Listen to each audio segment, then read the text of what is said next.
इसमें कुछ हिस्सा बोलते हैं कि सरकार का है। अब सरकारी ज़मीन पर डी मार्ट कैसे बन रहा है? अभी कोई ठेला ठुमके वाला यहाँ पे लगा देता है तो अवैध है, हटाने आ जाते हैं, उनके साथ में दुर्व्यवहार करते हैं। इनके साथ में क्यों नहीं करते हैं? जड़ पे वार करना ज़रूरी है, तो काम शुरू होने से पहले ही, अवैध काम शुरू होने से पहले उसे खत्म किया जाए। तो आने जाने वाले में प्रॉब्लम किसको होगा? इनको नहीं होगा, रहवासियों को होगा, हम जैसे रहवासियों को होगा, यहाँ पे वार्ड नंबर 18 की जनता को होगा। ये मामला भाई सरकारी ज़मीन पर प्राइवेट चीज़ें कैसे बन सकती हैं बिना कोई जांच परख के? क्योंकि उसके सामने की जितनी ज़मीन है वो सब अवैध है और सरकारी भूमि में आती है। इस वक्त मैं जहाँ पर खड़ा हूँ उसको दिखा दीजिए सचिन भाऊ, अपने कैमरे से दिखाइए। एक तरफ ये जो निर्माण हो रहा है, जाने माने शॉपिंग मॉल डी मार्ट जिसे आप जानते हैं, और वो यहाँ पर शायद शिफ्टिंग की तैयारी ऐसा बताया जा रहा है। और इसमें कुछ हिस्सा बोलते हैं कि सरकार का है। अब सरकारी ज़मीन पर डी मार्ट कैसे बन रहा है? अगर डी मार्ट कुछ हिस्सों में बन रहा है तो बाकी के कुछ हिस्सों की खुदाई क्यों हुई है? यहाँ पर काम, ये जो गड्ढा खोदने की तैयारियाँ हैं, ये एक ही दिन में तो हुई नहीं होंगी, काफ़ी दिनों से चल रही होंगी। परमिशन कौन दिया होगा? सरकारी ज़मीन है तो बहुत सारी चीज़ें हैं, और इन तमाम सारी चीज़ों के बीच कुछ लोग विरोध करने पहुँचे थे। और जब विरोध करने पहुँचे तो इस खबर की जानकारी और पुख्ता हो गई। पुख्ता हुई तो 2 कागज़ जो निवेदन के तौर पर निगम के अधिकारियों को दिए गए हैं।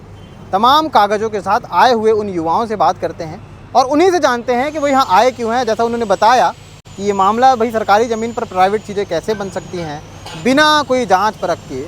तो इस तमाम सारी चीज़ों को जानने खंगालने के लिए हम लोग भी पहुँचे हैं।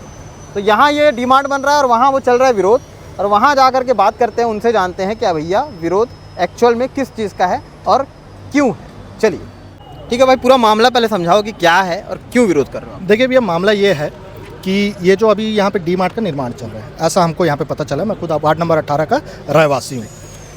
चूँकि ये अभी डी मार्ट का निर्माण हो रहा है, अभी निर्माण हुआ नहीं है, अभी काम चल रहा है और बहुत धड़ल्ले से काम चल रहा है, बहुत स्पीड से काम चल रहा है। हमको ये ज्ञात अभी है, इसके पहले भी कार्रवाई हो चुकी है किस पे? महिंद्रा शोरूम के ऊपर में, क्योंकि उसके सामने की जितनी ज़मीन है वो सब अवैध है और सरकारी भूमि में आती है। ठीक है, उस हिसाब से क्राइटेरिया इनका जो है, ऐसा ये मानना है कि जो रोड है, रोड के सेंटर से 85 फीट अंदर सरकारी भूमि है। वहाँ तक सरकारी भूमि, तो वो जो वाइट कलर का वो है, जो वो महिंद्रा का जो बिल्डिंग बना हुआ है, वहाँ से ये सीधे में आता है। बाकी इस तरफ का जितना भी है सारा अवैध है। अभी तो सर ये चीज़ें समझ में नहीं आ रही है, लेकिन जब ये चीज़ें बन जाएगी, ठीक है, उसके बाद में यहाँ के रहवासियों को इतना ज़्यादा प्रॉब्लम होने लग जाएगा। बाजू में सरकारी हॉस्पिटल है, ठीक है, किस ऐसा क्या पार्किंग क्राइटेरिया दिया है डी मार्ट ने, वो हमको भी बताएं सर। हमारे भी संज्ञान में डाले आयुक्त महोदय जी कि भाई ये ऐसा ऐसा निर्माण हो रहा है, ये पार्किंग क्राइटेरिया और ये ऐसा है, इस बेसिस पे हमने इसको परमिशन दिया है, बिल्डिंग परमिशन। अब ये बन जाएगा तो पूरी गाड़ियाँ यहाँ पे बाहर ला के खड़ा करेंगे, इस वाले रोड में ला के खड़ा करेंगे। अभी ये रोड अभी आपको जो इतनी चौड़ी और खाली दिख रही है ना सर, मैं आपको बताना चाहूँगा, महिंद्रा शोरूम की जितनी भी नई गाड़ियाँ आती है सब लाइन से ऐसे पूरा खड़ा कर देते हैं। ठीक है, स्कॉडा वालों की पूरी गाड़ियाँ यहाँ पे खड़े होती है। ऑलरेडी रोड पूरा छोटा हो जाता है, तो आने जाने वाले में प्रॉब्लम किसको होगा? इनको नहीं होगा, रहवासियों को होगा, हम जैसे रहवासियों को होगा, यहाँ पे वार्ड नंबर 18 की जनता को होगा। ठीक है, तो इसीलिए आज हमने इसका विरोध आयुक्त महोदय जी को संज्ञान में डाला है, इस डी मार्ट का। ये हमारा ज्ञापन है, आज ये जोन 1 के आयुक्त को भी दिया है और आयुक्त महोदय को भी दिया है। अच्छा, कुछ बातचीत हुई क्या उनसे? देखिए, आयुक्त महोदय से तो बातचीत नहीं हो पाया सर, जोन 1 के आयुक्त से बातचीत हुआ है। और जब हमने उनको ये संज्ञान में डाला इस मैटर को लेके, तो उन्होंने ये स्वीकार किया है कि भाई जो महिंद्रा का शोरूम है उसके सामने जितना भी बना है वो सब अवैध है। और जब लास्ट टाइम में जब इस पर कार्रवाई किया गया था निगम के द्वारा, उस समय वो मौजूद थे, उनके तत्वाधान में वो कार्रवाई की। जब आपको संज्ञान में है सर, तो उसके बाद ये जो अभी अवैध निर्माण चल रहा है इसको क्यों नहीं रोक पा रहे हैं आप? जब आपको पता है कि जब वो अवैध हो सकता है तो ये भी अवैध है, उसके बाजू वाला भी अवैध है। जब सरकारी ज़मीन उतनी है तो आप कैसे उसके ऊपर निर्माण कर सकते हैं? अभी कोई ठेला ठुमके वाला यहाँ पे लगा देता है तो अवैध है, हटाने आ जाते हैं, उनके साथ में दुर्व्यवहार करते हैं। इनके साथ में क्यों नहीं करते हैं? क्यों नहीं करते पूंजीपतियों के पास? क्योंकि सर मोटा रकम जा रहा है, कहीं ना कहीं अधिकारियों की मिली भगत है, ठीक है, जिसकी वजह से इनको परमिशन मिल रहा है।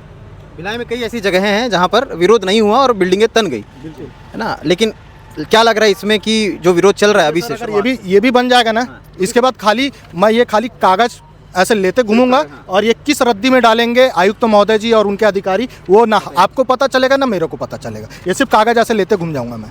मेरा काम है अभी, क्योंकि हम हिंदू युवा मंच के लोग हैं और विगत कई वर्षों से हम जनहित के मुद्दों को एवं धार्मिक मुद्दों को हमने प्रखुरता से उठाते हुए आए हैं। तो ये हमारे संज्ञान में आया है। आज हम इसके लिए लड़ाई लड़ रहे हैं और आगे तक के लड़ेंगे जब तक कि उचित कार्रवाई इस पर नहीं हो जाती। तो भिलाई में ऐसी बहुत सारी बिल्डिंगें हैं जो तन गई बिना जांच पड़ताल के, और जब आज जांच पड़ताल के लिए दरवाजे दर दरवाजे जब अधिकारियों के दरवाज़ों पर जा कर के लोग पन्ने और एप्लीकेशन छोड़ के आते हैं तो वो पता नहीं कहाँ खो जाती हैं, पता भी नहीं चलता। और जब ऐसे ही पता नहीं चलता तो न जाने कितने बड़ी बड़ी जगहें जो हैं सकरी गलियों में तब्दील हो जाती हैं और बहुत सारी चीज़ें जो हैं सामने आने लगती हैं। और जब सामने आने लगती हैं तो दिखाने वाले दिखाना भी बंद कर देते हैं। इसलिए जड़ पे वार करना ज़रूरी है। तो काम शुरू होने से पहले ही, अवैध काम शुरू होने से पहले उसे ख़त्म किया जाए, जैसा कि इनका मानना है। और इसीलिए हमने इन पूरे बातचीत के दौरान हिंदू युवा के जो लोग आए हुए हैं उनके हवाले से ये खबर आप तक पहुंचाई है। आगे इस पर क्या जांच पड़ताल होगा, क्या चीज़ें होती हैं, लगातार खबरों के माध्यम से आप तक पहुंचाते रहेंगे, क्योंकि भैया ये हमारे शहर का मामला है और मामला चाहे इधर से हो चाहे उधर से, दोनों तरफ से हो, तो दोनों पक्षों की जो है जानकारी और जवाबदारी होती है कि वो कुछ कहें। इसलिए दूसरा पक्ष अगर कुछ कहना चाहता है तो नंबर वैसे ही हमारा डिस्क्रिप्शन पे चलता है और नंबर बता भी देते हैं कि 9098570302 ये नंबर है। कॉल करिए, बात करिए और अपना पक्ष रखिए, उनको भी दिखाएंगे। शुक्रिया।